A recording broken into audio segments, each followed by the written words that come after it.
Ladies and gentlemen, this is Joe's Video Games, back with another cool arcade game, or actually a pinball machine this time. We're going to film a video of this game. If you want to see all the games that we have available for sale, you can go to our website. It's lionsarcade.com. But this is a pinball we just finished up. It's an old electromechanical game by Bally called Wagon. This is old school here, folks, 1965. We got this game in, and it was they'd started parting it out. They started selling pieces off of it, which we didn't really realize the extent of the stuff they had sold off of it when we bought it, but we probably would have fixed it anyway, so we had to do a lot of work on it, but we finally got it up and running again. It's not in mint shape, it's not in perfect condition or anything like that, but it plays good again, and it's complete and everything works. So another one is back in business. It's a really cool game if you like the older ones, though. You know, of course, it's a little slower paced than some of the stuff that's out now, but it's also 50 years old. So it's not bad for 50 years old. So the art back then was really cool, though. It says Bally 4-player Wagon, and we've got some of the flasher bulbs in it that kind of blink. First player. Yes, the score's only 216. That's all I could score the last game I played. Second player. Third player. Fourth player. So the theme of it is there's a parade going on, basically. So there's a bandwagon. So this is, you know, this is from a different time, folks. Whenever we got this, the back glass was in horrible shape. About half of the paint that lights up was missing, so we've repainted a bunch of it. It doesn't look perfect, of course, but at least it blocks the light from shining in your eyes, and it's kind of, you can kind of see what was going on with it. So it says here, ball and play, and that's the actual bandwagon right there with all the little band guys on it. Some of that we repainted. The ball and play, behind that pink, it lights up 1, 2, 3, 4, 5, depending on which ball's playing. Then you got two little guys here that are walking in front of the bandwagon. And then it has this part here that says 1, 2, 3, 4 can play. It's more fun to compete. None of that lights up because it wasn't designed to, but you can see that we've repainted a whole bunch of that. It was almost all gone. And then on this side you have these three characters here. You've got this lady in the pink dress. You can see a whole bunch of that's been repainted. A lot of that was missing. And then this lady in the blue dress, same with her, a lot of that was missing. If you look close, you can see the different colors in their dress. That's all been repainted. And then this little clown guy here, a lot of him was missing. So a lot of that's been repainted. And you can see we messed up on the yellow. We didn't get the yellow match quite right, so you can kind of tell everywhere that we touched that up. But those little things there are where the match numbers light up, and they were pretty much completely missing too. So then over here you've got this guy who's playing a little hand accordion. A lot of him was missing. And then you've got this lady in the white dress. A lot of her was missing, so we had to repaint a whole bunch of this. And you can see there, that's supposed to be the number 7. You can see how it doesn't light up all that great because a lot of that whole part was missing, and we tried to paint it back in on the back so that it'll only light up whenever that light is lit like it's supposed to, but that's easier said than done. And then down here where it says game over, all of that was missing, so same thing. So I'm showing you all the kind of bad parts, but back from where you play, you know, doesn't look too bad. Better than it was. Better than nothing, definitely. So this game was designed by Ted Zale, who did some really kind of strange designs, but he was pretty cool. He worked for Bally for a long time and did interesting things. And one of the things he was known for is he didn't do anything symmetrical. So there's always a different thing going on the left side than the right side, and sometimes there'll be whole areas of the playfield blocked off, and just interesting shots. So this is one of the early games, of course, so it has little flippers. It has 2-inch flippers. When we bought this, all the flipper stuff was gone, so we had to put all new mechs under it. The original style, of course, though. So we rebuilt all that. Another thing that was missing when we bought it was these last two score reels were missing, so we had to buy those and then rewire them all in. And then in the back box there's a little board that has 4 relays on it: the 1-point relay, the 10-point relay, and the 100-point relay, and then the thumper bumper relay. And all 4 of those relays had been cut out and sold. We didn't know that whenever we bought it, but so we had to take some old relays and rewire them and put switches in and figure out the best we could how they went. And we finally got it all figured out, so it works how it's supposed to now. But the playfield, the flippers were missing, so we replaced that, of course. This one thumper bumper was missing. Obviously you can tell, that one that's got the red skirt on it. We just used that because you thought it, matched all the art. The other 2 are the original style, and they have metal skirts, but you can't buy the metal skirts anymore, so we just put a red one in. That whole thing was missing. Of course we had to put new pop bumper caps on it. But we finally got it all going. So you've got the 2-inch flippers. Check out all the artwork though. It's really cool. Got this clown guy here. You've got another bandwagon in the middle of the playfield there with all of the little characters on it doing their thing. And then you've got the 3 pop bumpers kind of set off to the left with a lot of ornamentation around them, kind of like the bandwagon has. And then you've got balloons all over the place. You can see that they let the balloons go from the bandwagon, and they're kind of going all up the playfield up to here. And then there's some more over here going over this way. That one mushroom bumper is red, it's supposed to be. So those 3 are supposed to be white, and then that one's supposed to be red. And then up at the top you've got these 3 rollover switches, kind of at an angle, and you've got a big arrow pointing from here around over a little rollover switch there and down to here. And then on the plastics, you got a clown here. It says top gate. You see there's a gate there. There's also a gate down here on the bottom. And then you've got the lady here. You've got a drum or something on that plastic. Got a different lady down here. A lady on the left flipper. A left plastic, and then a lady on the right one. So there you go. So we'll read the rules. It says 1, 2, 3, or 4 can play. Insert 1 coin, then wait until totalizers reset to 0 before depositing coins for other players. The reason they tell you to do that is because it might take your quarter if you don't. And then, or your dime actually. These were, check this out, 10 cent, 25 cent. Okay. Tilt disqualifies only the player who calls the tilt. If you look, there's a tilt right there. This game's actually tilted because we moved it. So that's the first player tilt. There's also, the third player has a tilt right there. You probably can't see it on the camera, but it'll light up right there if that's tilted. The second player has a tilt that lights up right there, and the fourth player has a tilt that lights up right there that you can kind of see because we painted it back in. Oh, and I like how they put the credit wheel on that flag. It's kind of neat. Alright, so you can tilt just one player. Tilt disqualifies only player who calls tilt. Light numbers on the side of the bandwagon by hitting the corresponding targets when lit. So, on this bandwagon it says 1, 2, 3, when lit, bottom gate opens and target 4 lights. So they had these mushroom bumpers, they call them. Like that's number 1. And if the ball hits that, it pushes that top up a little bit, which makes a switch close underneath the playfield. That light will go out, and this light will go on. And so there's also number 2, whoop, right there. Same thing, if you hit that, it'll pop up, that light will go out, and that light will come on.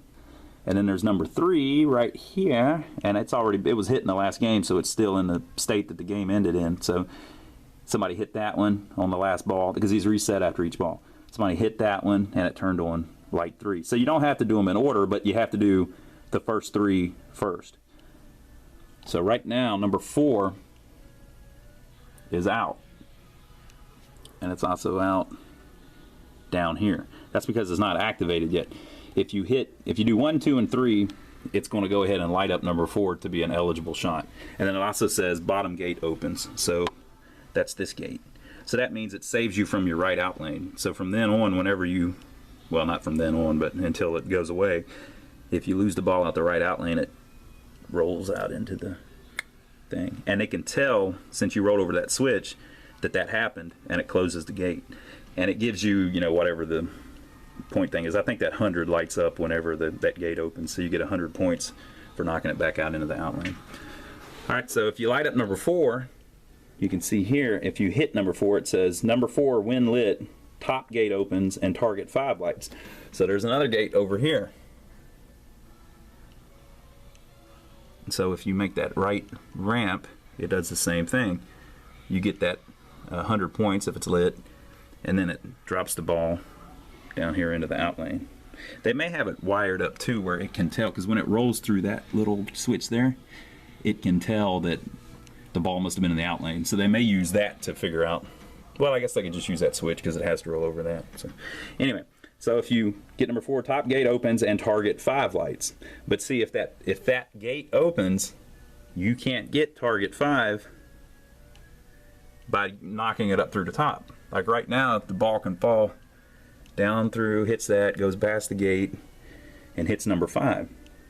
But you can't do that if that gate's open. So that's kind of interesting. And so 5, if you get number 5, this light will go out, this light will come on, and then it says special lights.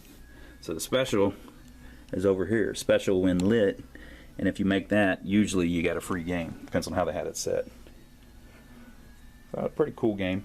And it had the, on the pop bumpers, it says scores 10 when lit. Those light up alternately. It's like through the, there's a little stepper up at the top that makes it move around, and so one will be lit, and then another one, then 2 of them will be lit, then all 3, and then none of them, and blah blah blah blah blah. That just constantly moves.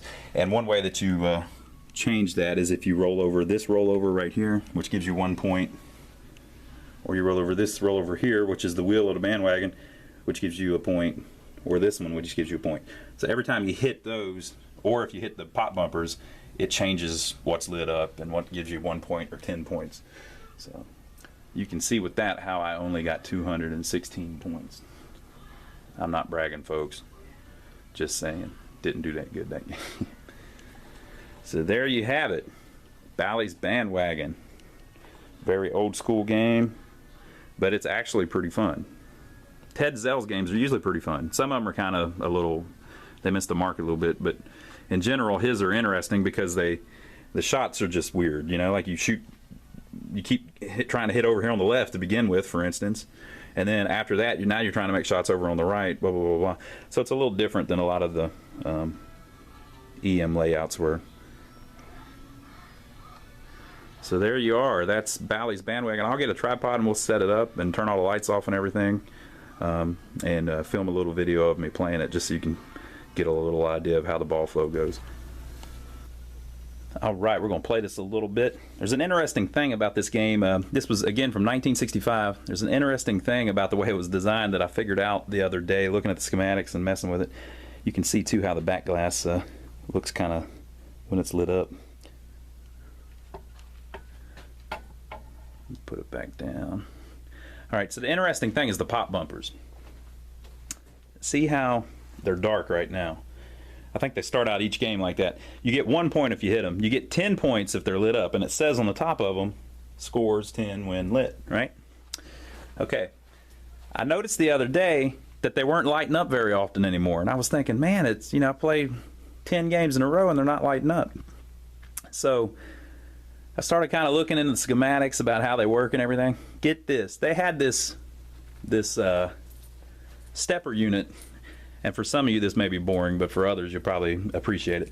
Right up here, or you can't see because of the camera, but up at the top of the back glass in the back of the machine, there is a unit called the Thumper Control Unit. And these 3 pop bumpers, Bally called Thumper bumpers, right?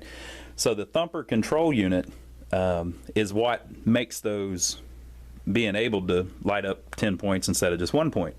And then as you roll over anything that scores 1 point, it changes it, and so it steps around, or it runs through the match unit. So the 1 point thing makes the match unit change, and each time it changes, it's at a different variable. So maybe that pop bumper's lit, or maybe those two are, or those two are, or whatever, right? So the reason that they weren't lighting up is because it was designed like that.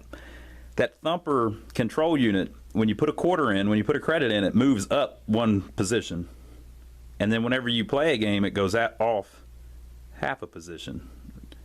So it goes up one for a quarter, or a dime, up one, and then back half one if you hit the start button. The purpose of that is, if you're playing too many games without putting money in, that unit works all the way backwards like this. Now, how could that happen? Well, this was designed in 1965. It was set up like that so that if you were winning too many games, it would know by that unit that you hadn't put enough quarters in, or dimes in. So it would work its way all the way backwards, which had the entire effect of making it where the pop bumpers wouldn't light up 10 points, because why in the world would they want you getting 10 points for it if you were already winning too many free games? So it's just, these electromechanical games were genius in a lot of ways. So that's just one little thing I learned about. So if they don't light up, that's why. It's because we're playing it for free. We've got it where every time you hit start, it starts the game, instead of having to put a dime in. So I think you could, if you had it like in your home and it was doing that where they weren't lighting up, you could probably just add a bunch of credits to it and it would fix that. But we'll see.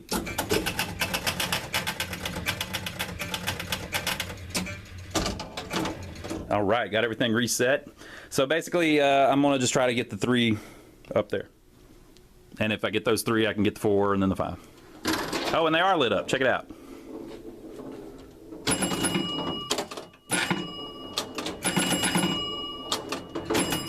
So that's kind of cool the way it's randomized by...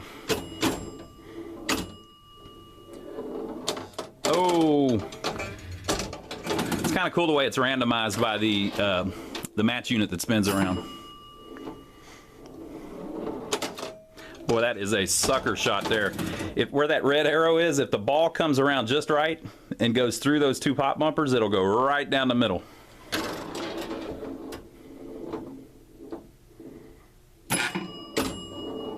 Oh, horrible. So I got 167 points. That loud noise you're hearing is the bell on this one's a little worn out. So if you score 10 points or 100 points, it hits this bell in the back with a knocker. So if you hang on the switch too long, like if the ball slowly goes over a switch that scores 10 points or whatever, it holds that coil in, and so you're hearing that noise, and then that little thump that you hear afterwards is actually the plunger falling back down out of the coil and hitting the support underneath it. The little rubber piece is probably about half worn out.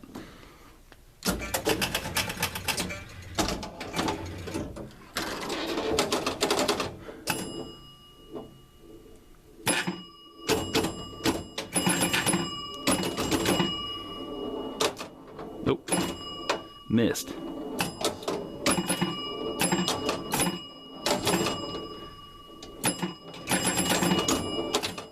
Oh!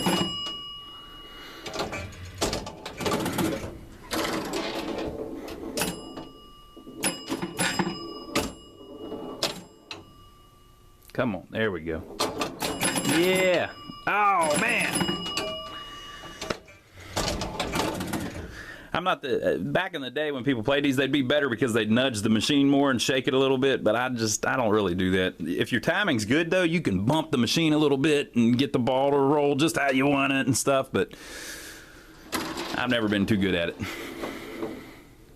It was definitely an art.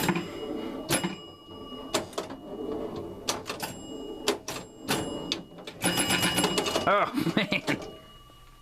All right, 553 points. By the way, if you don't know if that's good or bad because the points are so much lower on these old games, that's horrible. That's not even close to good.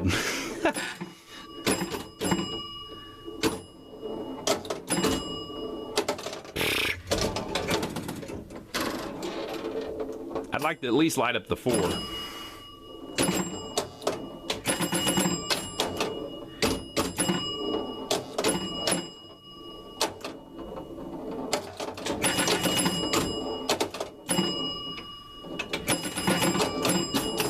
Oh, man. And you'll notice at the end of each ball it resets it, so it doesn't hold over from ball to ball.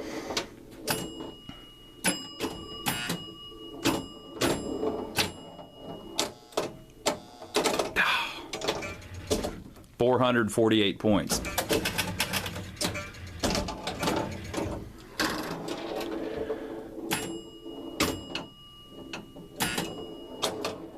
Nope.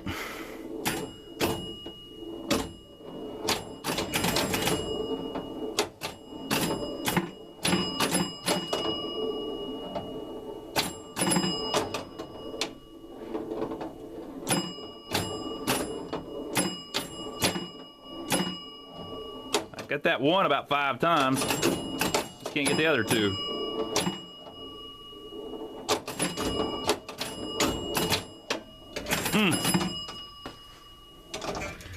Not bad for the first ball, though. I should be trying that skill shot, but I'm just plunging it.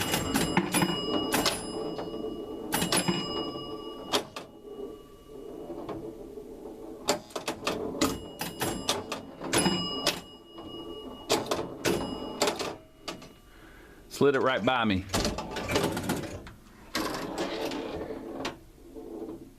Ah, wrong one.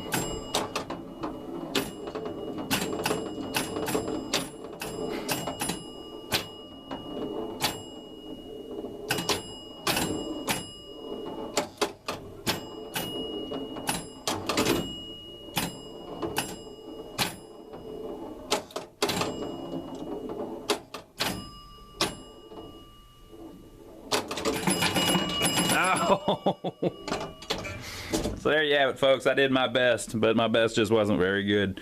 I got a whole 685 points. Horrible. Well, there you go, though. That's Bally's 1965 bandwagon. I'm going to play it for a couple more hours and see if I can get good enough to light up the 4th light. But I'm not too confident in that. By the time you see this video, this cool old classic Bally bandwagon may already be sold. But maybe we'll have something else you're interested in if you're looking to get a game. You can see all the games that we have available right now as you watch this video on lionsarcade.com. Or just stop by and see our shopper in downtown Rock Hill, which is about Rock Hill, South Carolina, which is about 15 minutes south of Charlotte, North Carolina. And we've got a whole building full of games like this that we're always working on or fixing up or getting ready to sell. This one's a little older than what we usually get, but we love it. Pretty cool game. And if you're not in the area and you're not looking for a game, just subscribe to us here on YouTube. We're going to be filming video after video after video. Every time we get something cool in, we're going to film a little video like this, just showing you guys what exactly is so cool about it. So we will see you next video.